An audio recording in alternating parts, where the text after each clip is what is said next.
नमस्कार दोस्तों, AB plus TV में आपका स्वागत है। मैं हूं अमित बुडानिया और आप देख रहे हैं हमारा विशेष कार्यक्रम नॉलेज कॉर्नर। इस कार्यक्रम का आयोजन नियमित सोमवार से शनिवार को शाम 4 बजे किया जाता है और इस कार्यक्रम को शुरू करने का जो उद्देश्य है वो यूपीएससी और आरएस की परीक्षाओं के संदर्भ में चीजों को सुनिश्चित करना है।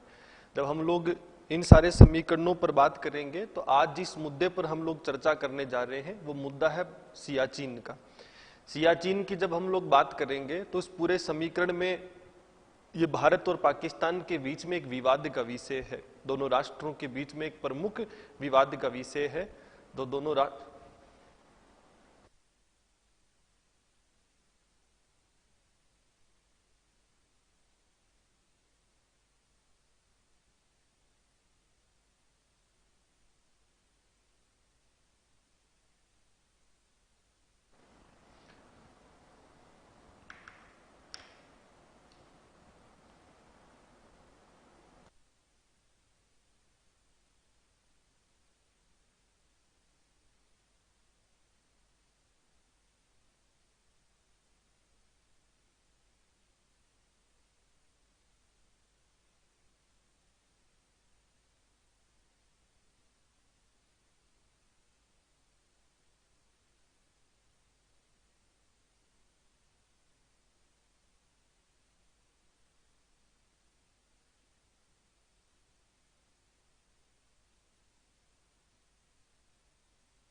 आवाज क्लियर है भाई? जितने भी लोग लाइव देख रहे हैं,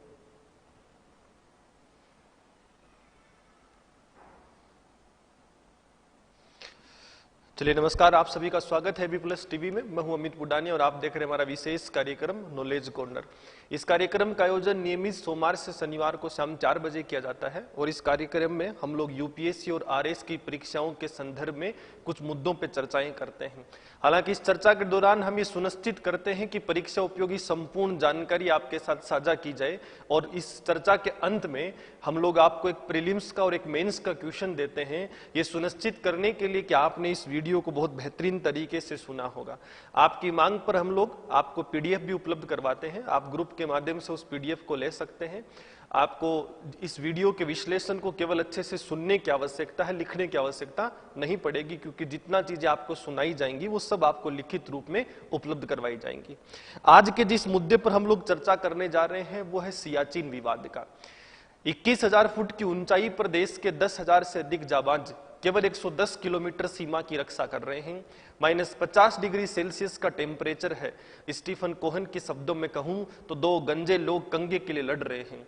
संपूर्ण विश्व हमारी आलोचना करता है, हमारे लिए मजाक का विषय बनाता है, पर हमारे लिए और हमारी सेना के लिए यह गौरव का विषय है कि हम लोग इस क्षेत्र पर हमारी सुरक्षा सुनिश्चित करते हैं।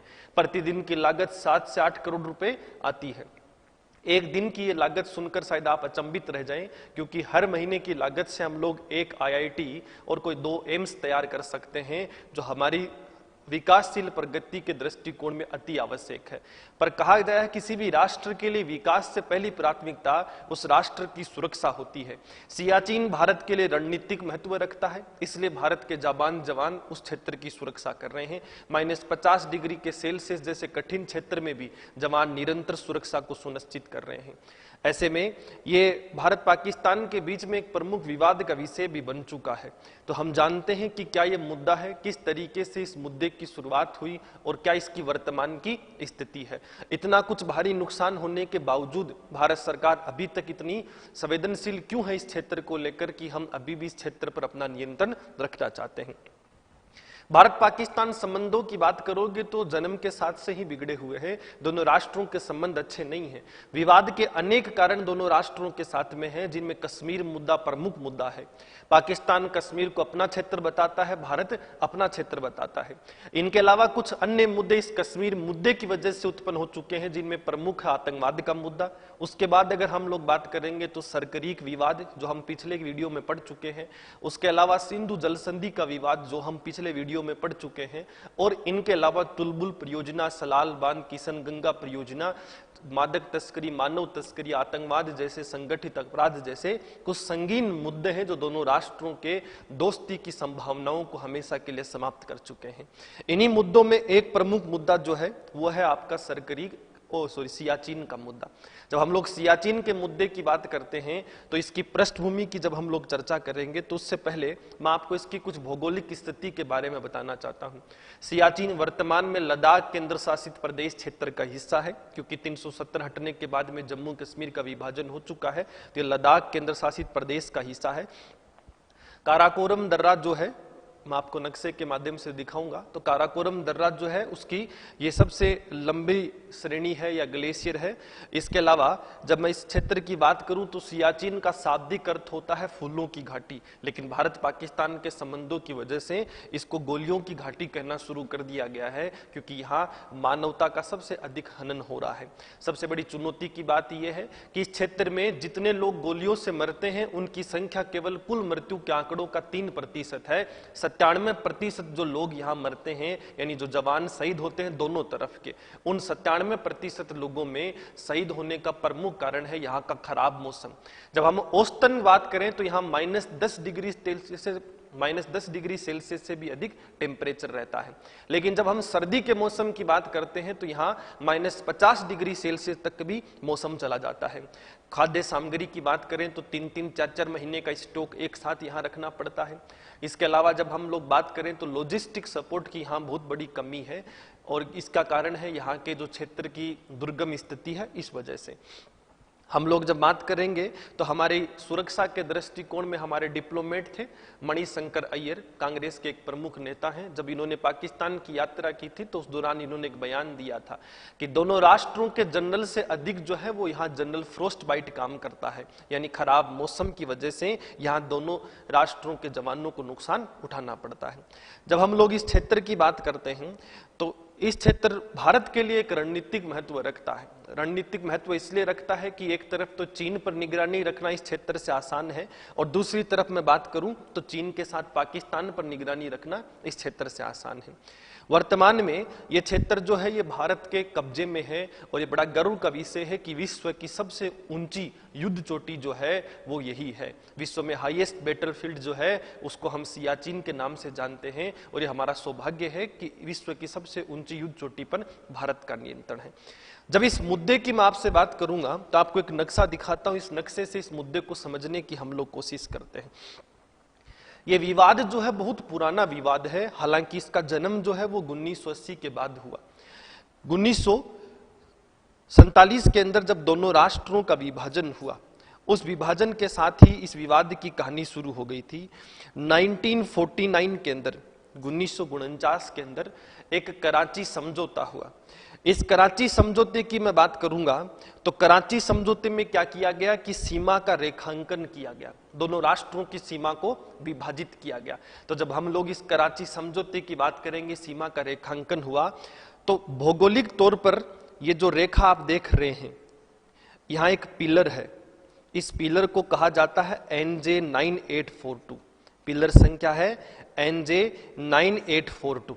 तो जब इस पिलर संख्या NJ 9842 की बात करूंगा तो यहां तक तो दोनों राष्ट्रों की तरफ से जो प्रतिनिधि थे वो पहुंचे, और पहुंचने के बाद इस पिलर तक, यहां तक पिलर लगा दिया गया।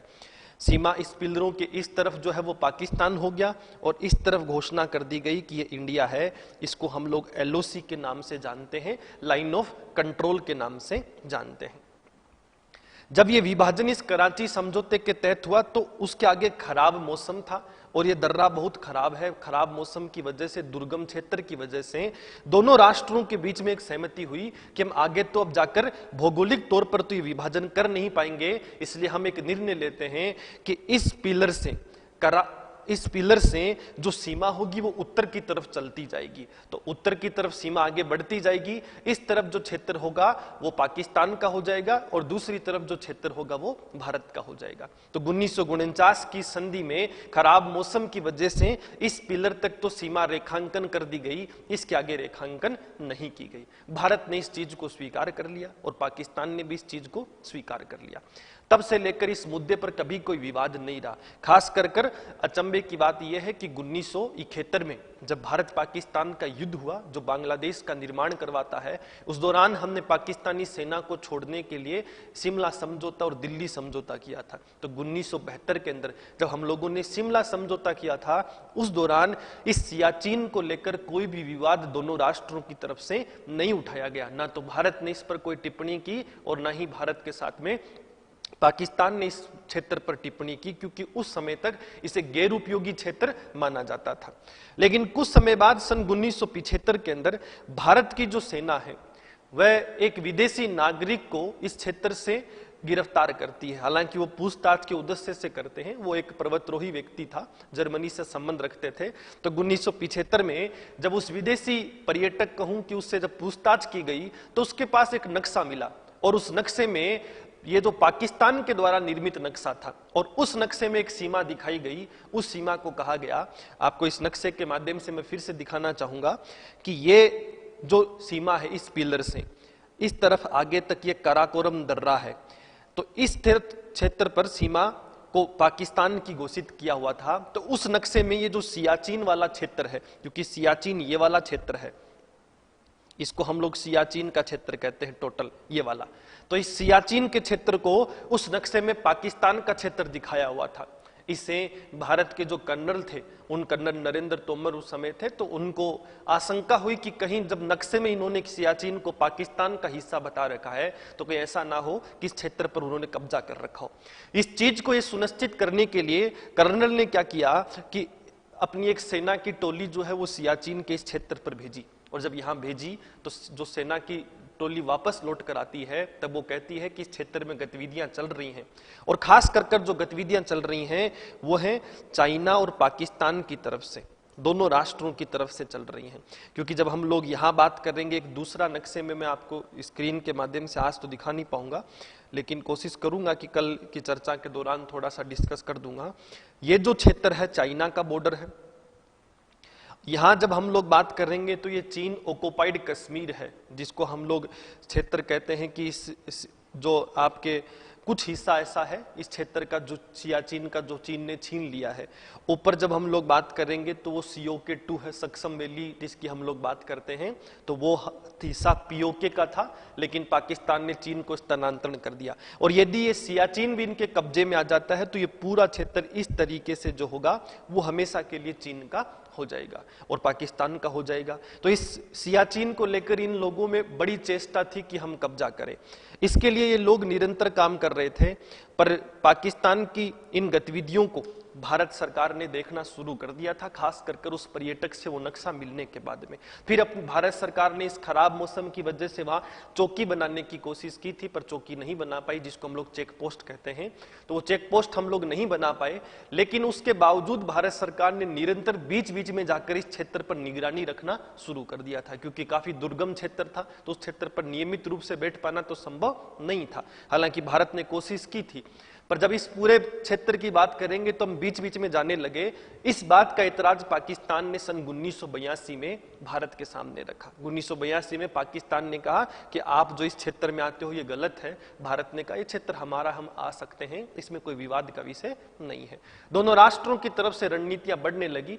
खुफिया एजेंसियों ने भी एक दूसरे पर निरंतर निगरानी रखना शुरू कर दिया था, और इसी का अनुमान निकला कि सन 1983 के अंदर 1983 पाकिस्तान के द्वारा ऐतराज दर्ज कराने के एक साल बाद ऑपरेशन अबाबिल के नाम से एक ऑपरेशन पाकिस्तान ने प्लान करना शुरू कर दिया था। भारत की जो आईबी है उन्होंने इस तरीके की सूचना देश की सेना को, मिलिट्री इंटेलिजेंस को सौंपी कि ऑपरेशन अबाबिल पाकिस्तान की तरफ से चलाया जाएगा, और उस ऑपरेशन के माध्यम से इस सियाचिन के क्षेत्र पर कब्जा करने की जो कोशिश करेगा वो है आपका पाकिस्तान। ऐसे में भारत सरकार सजग रही, और भारत सरकार ने भी फिर एक अपने आप ऑपरेशन लॉन्च करना शुरू कर दिया।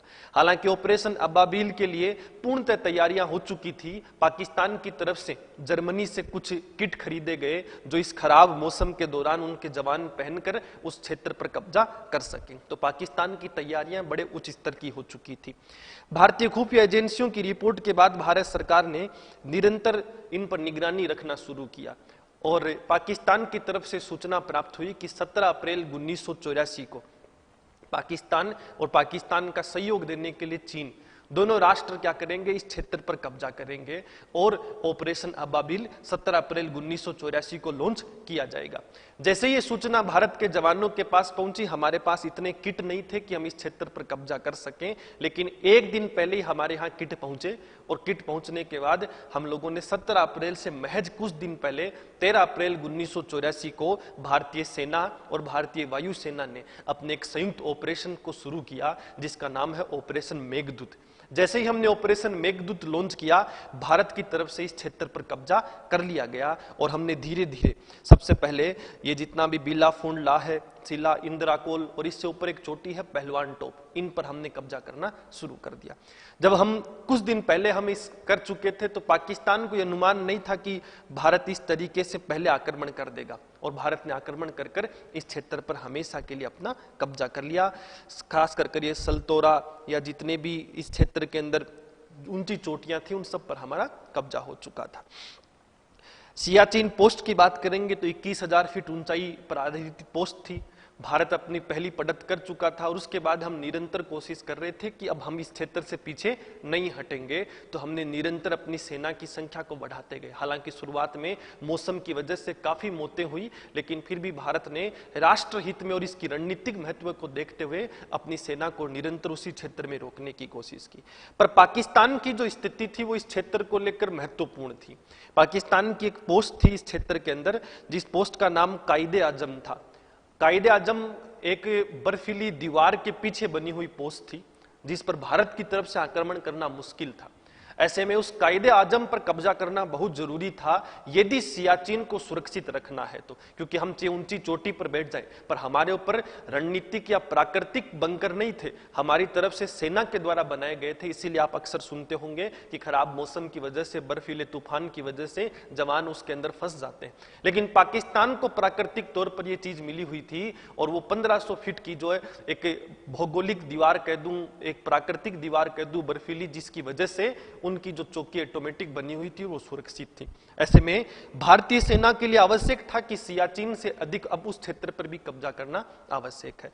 तो कायदे आजम की पोस्ट पर कब्जा करने के लिए 23 जून 1987 को भारत की सेना ने आक्रमण कर दिया और 23 जून 1987 को भारत की सेना ने आक्रमण कर इस रणनीतिक पोस्ट पर भी कब्जा कर लिया। इस दौरान हमारे एक जाबांज थे और उन जाबांज के नाम पर ही फिर इसका नाम बाना टोप रख दिया गया। तो इसको भी हम लोग बाना टोप कहते हैं। पहलवान टोप, इंदिराकोल, बिलाफोल्ड, इन सब की तरह इसका नाम बाना टोप रखा गया और पाकिस्तान के इस रणनीतिक कायदे आजम जो कहानी थी, इस पोस्ट पर भी भारत ने कब्जा कर लिया। तब से ये क्षेत्र भारत के अधीन है और इस क्षेत्र को लेकर विवाद जो उत्पन्न हुआ वो अब जरा हमें सोचने का विषय है। जब हम इस विभाजन की बात करेंगे तो ये वाला जो पिलर था, इस पिलर तक रेखांकन कर दिया गया, इसको कहा गया NJ 9842, पिलर संख्या NJ 9842। खराब मौसम की वजह से आगे रेखांकन हो नहीं पाया, इसलिए उस कराची समझौते में यह लिखा गया था कि जो सीमा है वो उत्तर की तरफ बढ़ती जाएगी। अब पाकिस्तान कहता है कि उत्तर की तरफ बढ़ने का तात्पर्य है सीमा इस तरीके से चलती जाएगी और सीमा इस तरीके से जाएगी तो ये कराकोरम दर्रा है, तो इस तरफ का ये जो सियाचिन है ये पाकिस्तान का हुआ और इस तरफ का जो क्षेत्र है वो इंडिया का हुआ। पर भारत कहता है कि आप उत्तर इस तरफ कैसे मान सकते हो, पिलर यहां है तो उत्तर तो ऊपर की तरफ होगा।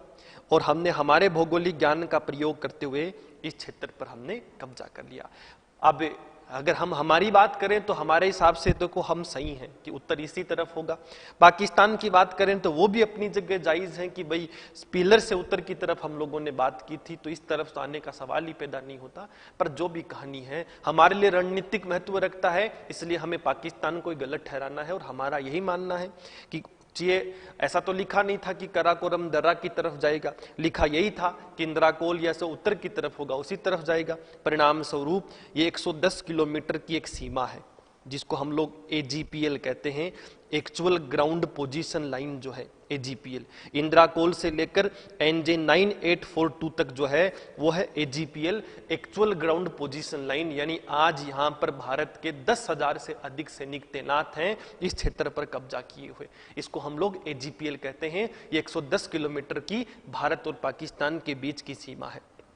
और हमने घोषणा कर दी कि ये क्षेत्र हमारा है। इस आधार पर सन 1984 से आंशिक भाग और सन 1987 से ये पूरा क्षेत्र जो है ये भारत के कब्जे में है। इसके बाद दोनों राष्ट्रों की तरफ से निरंतर विवाद का विषय बनने लगा, और जब विवाद बनने लगा तो संपूर्ण विश्व की प्रजातियों ने हम पर टिप्पणी करना शुरू कर दिया कि तुम दो गंजे लोग हो जो कंगे के लिए लड़ रहे हो। ये एक ऐसा संवेदनशील क्षेत्र है जहां -50 डिग्री सेल्सियस का टेम्परेचर है, जहां 97% लोग मौसम की वजह से मर रहे हैं, जहां कोई आपको लाभ नहीं होने वाला। 10 करोड़ से अधिक प्रतिदिन की लागत भारत की आती है, प्रतिदिन की, ये मायने रखता है। और ऐसे में एक महीने की बात करूं तो 300-350 करोड़ रुपया हम खर्च कर देते हैं। 300-350 करोड़ रुपया में हम एक IIT तैयार कर सकते हैं। 700 करोड़ के अंदर हम एक एम्स तैयार कर सकते हैं, यानी हर 2 महीने के खर्चे में एक एम्स तैयार हो जाएगा। लेकिन भारत का मानना है कि सुरक्षा के दृष्टिकोण में इस क्षेत्र का महत्व है। हम 10 करोड़ प्रतिदिन खर्च करने को तैयार हैं, पर इस क्षेत्र पर हमारा नियंत्रण बना रहेगा। पाकिस्तान की इतनी हैसियत नहीं है, पर फिर भी पाकिस्तान निरंतर बीच बीच में कोशिश करता है कि इस क्षेत्र पर वो कब्जा सुनिश्चित कर सके। इसलिए विवाद का विषय दोनों तरफ से चलता गया। अंतर्राष्ट्रीय स्तर पर हमारे ऊपर कोई दबाव नहीं बन पाया, क्योंकि 1972 के बाद शिमला समझौता के तहत एक कथन लिखा गया है। कथन यह है कि भारत पाकिस्तान के जितने भी मुद्दे हैं वो विवाद के, वो हमेशा द्विपक्षीय रहेंगे, बाइलेटरल रहेंगे, क्योंकि इंदिरा गांधी ने इसी शर्त पर 1972 का शिमला समझौता किया था। ऐसे में यूएनओ, अंतर्राष्ट्रीय न्यायालय, इन सब का हस्तक्षेप इस मुद्दे में नहीं हो सकता है। दोनों राष्ट्रों की तरफ से दुनिया को उसके समझाने के बाद में और हमारी तरफ से भी कुछ राजनीतिक इच्छा शक्तियां दिखाई गई कि हम इस मुद्दे को शांत करना चाहते हैं। अभी तक 2019 तक अभी तक 13 वार्ता के दौर इस मुद्दे को लेकर हो चुके हैं। हालांकि वार्ता के जो दौर हैं वो सन 1985 से ही शुरू कर दिए गए थे, और सन 1985 में भारत की तरफ से राजीव गांधी, पाकिस्तान की तरफ से जनरल जियाउल हक ने वार्ताओं के दौर शुरू किए। अभी तक 13 वार्ता दौर चल चुके हैं, लेकिन इस मुद्दे पर कोई निष्कर्ष नहीं निकला है। जब हम लोग इस मुद्दे की बात करेंगे तो संपूर्ण विश्व की प्रजाति चाहती है कि इस क्षेत्र में डीमिलिटराइजेशन कर दिया जाए, यानी सेना को पीछे हटा लिया जाए और इस क्षेत्र को पूरा खाली कर दिया जाए। और खास कर सर्दी के मौसम में जब -50 डिग्री सेल्सियस टेम्परेचर है तो उस दौरान खास कर हमें ऐसा कर देना चाहिए। विश्व यही चाहता है। भारत भी इस मुद्दे पर अंततः तैयार हो गया था कि हम इस क्षेत्र को खाली कर देंगे। बदले में पाकिस्तान भी ये सुनिश्चित करेगा कि इस क्षेत्र में कोई नहीं आएगा, खास कर सर्दी के मौसम में, और ये क्षेत्र जो है ये हमेशा के लिए डीमिलिटराइज कर दिया जाएगा। दुनिया ने तो राहत की सांस ली, पर अचानक कारगिल युद्ध हो जाता है, और कारगिल युद्ध होने के बाद में भारत ये देखता है कि कारगिल युद्ध में भारत को सबसे अधिक नुकसान उठाना पड़ा था। कारण था कि जो पाकिस्तान की भौगोलिक पोस्ट थी वो हमेशा भारत से ऊंची थी। उन पहाड़ियों का लाभ पाकिस्तान को अधिक मिला और भारत को उसका नुकसान बहुत उठाना पड़ा। वह युद्ध हमारे लिए एक छोटी घुसपैठ थी, लेकिन एक व्यापक चुनौती बन चुका था। उस कारगिल के अनुभव के बाद में भारत सरकार इस क्षेत्र को खाली नहीं करना चाहती थी, इसलिए भारत सरकार ने इस मुद्दे पर एक रोड़ा पूरे विश्व के सामने अटका दिया। भारत ने यह कहा कि हम मानवता के नाते, संपूर्ण विश्व में शांति कायम करने के नाते इस क्षेत्र को खाली तो कर देंगे, पर उसके लिए एक शर्त है, और वो शर्त यह है कि आप लोगों को, पाकिस्तान को यह स्वीकार करना पड़ेगा कि जो AGPL है, एक्चुअल ग्राउंड पोजीशन लाइन है 110 किलोमीटर की, यही वास्तविक सीमा है भारत और पाकिस्तान के बीच में। इसका अर्थ यह हुआ कि पाकिस्तान को कबूल करना पड़ेगा कि सियाचिन भारत का है, और यदि पाकिस्तान कबूल कर लेता है तो हम डिमिलिटराइज कर देंगे, इस क्षेत्र से हमारी सेना को हटा देंगे। पर पाकिस्तान के लिए मुश्किल है। मुश्किल इसलिए है कि अगर ये स्वीकार कर लेता है पाकिस्तान की ये क्षेत्र भारत का है, फिर तो सियाचिन का मुद्दा ही हमेशा के लिए खत्म हो गया। तो दोनों राष्ट्रों के बीच में अभी ये विवाद का विषय बना हुआ है। अभी भारत की पकड़ इस क्षेत्र पर है, लेकिन इस पर अंतर्राष्ट्रीय हस्तक्षेप नहीं हो सकता शिमला समझौता के कारण से। यदि होगा तो भारत मानने को बाध्य नहीं है, क्योंकि अंतर्राष्ट्रीय कानून कहते हैं कि यदि दो राष्ट्रों के बीच में द्विपक्षीय वार्ता का समझौता हो चुका है तो उसके अंदर कोई भी अंतर्राष्ट्रीय न्यायालय, संगठन या क्षेत्रीय संगठन हस्तक्षेप नहीं कर सकते हैं। ये क्षेत्र भारत के लिए रणनीतिक महत्व रखता है। अब हमारे लिए प्रतिष्ठा का भी सवाल बन चुका है, क्योंकि विश्व की सबसे ऊंची युद्ध चोटी पर नियंत्रण है। ये हमारे लिए नुकसान अधिक हो, लेकिन हमारे रणनीतिक फायदे अधिक हैं, क्योंकि इस क्षेत्र से हम लोग चीन पर भी निगरानी रख सकते हैं, पाकिस्तान पर निगरानी रख सकते हैं, और भारत के शौर्य को सुनिश्चित कर सकते हैं कि हम लोग, हमारे जवान -50 डिग्री सेल्सियस इस पर काम करने को तैयार है। तो आज के इस विश्लेषण में हमने सियाचिन के मुद्दे पर संपूर्ण चर्चा की है। अभी यह विवाद का विषय बना हुआ है, कोई अंतर्राष्ट्रीय संस्था इसमें हस्तक्षेप नहीं कर सकती है और 1949 में कराची समझौता हुआ उस दौरान ये विवाद का मुद्दा नहीं था। ये मुद्दा खास कर 1980 के बाद अधिक रूप से विकसित हुआ है, इससे पहले इस मुद्दे पर इतनी अधिक चर्चा नहीं थी। तो आज के इस विश्लेषण की जब हम लोग बात करेंगे तो आपने यदि अच्छे से सुना होगा तो एक सवाल पीटी का आपकी स्क्रीन पर आप देख रहे होंगे और इस सवाल का जवाब आपको देने की आवश्यकता है कि सियाचिन विवाद के संबंध में निम्नलिखित कथनों पर विचार करने की आवश्यकता है। पहला लिखा है कि विवाद 1970 से पूर्व का है, दूसरा लिखा है अंतर्राष्ट्रीय न्यायालय में विवाद का विषय है और तीसरा लिखा है 1984 में भारत ने ऑपरेशन मेघदूत से इस पर नियंत्रण कर लिया था। पहले कथन की बात करूं तो गलत है। 1949 में जब ये कहानी शुरू हुई थी तब विवाद नहीं था, 1970 में भी विवाद नहीं था। 1975 में जर्मनी का एक पर्यटक पाकिस्तान द्वारा निर्मित नक्शा लेकर इस क्षेत्र में घूमता है, तब भारत अपनी गश्त बढ़ाता है। तो सन 1980 के बाद में ये मुद्दा बना था, खास कर 1982 में पहली बार जब पाकिस्तान ने भारत पर आरोप लगाया था कि वह उनके क्षेत्र में प्रवेश कर रहा है।